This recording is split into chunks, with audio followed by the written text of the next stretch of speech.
What's up everybody, my name is MajorityExile and welcome back to Harry's Pit Sandbox. Today I'll be doing a tutorial on scrap buff, so without further ado, leave a like and subscribe if it helps. If it doesn't, I guess hit the dislike button. Without further ado, let's start off. You need Procedure 11 to of course access scraps. That's what I know. I could be wrong. I'll put in the comments or description if I get any info wrong or info isn't said. Basically, if you try to put in a rare or a res jewel item, you can get 1 to 8 jewel shards and 3 to 8 if it's just a regular rare along with that, but if it has a res, it gives you 8 to 32. If the jewel item isn't a rare and if it's just regular, or if it's unenchanted, it'll still give you 3 to 8, but it's more or less recommended if you do enchant it. That way you can at least hope to get a rare or not. And also it's recommended that you do /lock item if you don't want to accidentally throw it in there and, you know, kind of just mess up your entire day by jewel scrapping it. But without further ado, let's go on to the next thing.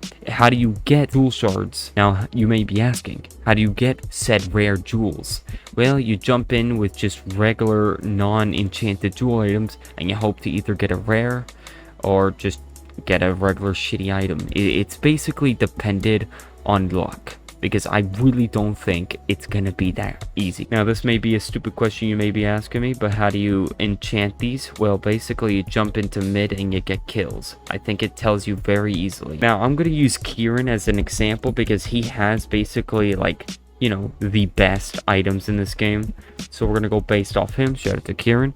Basically, if you want to have the best, you know, 1v1 item, it's best you go with these set of enchants on the bottom.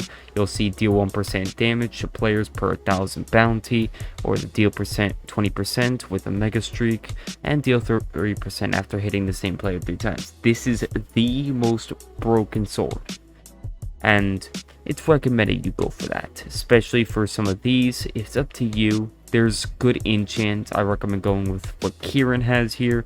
And if you don't want to look back at this video because you don't want to give me views, fuck you, you can go with that.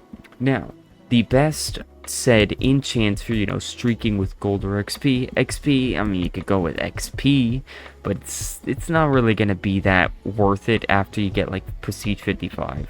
But after that, it's recommended you go for receive 15% coins, and of course get that remove weakness. So recommended you go for that, because every time you do gilded, you'll be able to get weakness every time, and no one wants that. So having weakness on your sword will remove the weakness for only a couple seconds, but that's what scrap buffs do. I don't know if they're going to add more, but most likely they will, since they've been adding them quietly for some reason. You have 4 stacks of jewel scrap here. You basically need 3 stacks and like 3 here in order to get to level 10, because that is the max you can technically go to without spending, you know, jewel shards. But we're going to go here. It'll already give you the first one, which is deal 6% damage to players with absorption hearts. And you can get this until you get to level 5, which will upgrade your current scrap buff.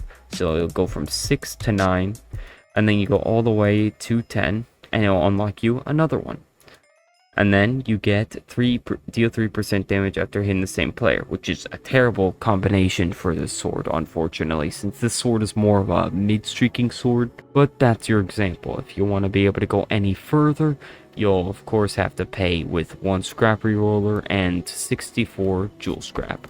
In order to be able to get scrap rerollers, it's either from doing rifts, which requires prestige 60, or you can go over here to the event shop, go to limited items, and scrap rerollers. I also don't know why, but it used to cost like 2,500, but now we can easily afford it. Getting jewel items is not very hard at all. In fact, you can get jewel items from multiple places, where it could be rewards chest, your apocalyptic ubers.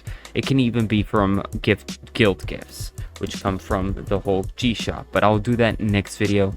But without further ado, we're going to end the video here. That's basically how it works. There's nothing really to add upon it, because that's it. There's legit nothing else you can really do about that. Let me know what you guys want to see of a tutorial next. I have a video coming up that is going to be basically not Harry's Pit. It's actually, in fact, going to hopefully be Hypixel Pit, or not. I might as well scrap it. Without further ado, leave a like and subscribe, or else I'm gonna shoot my own kneecaps.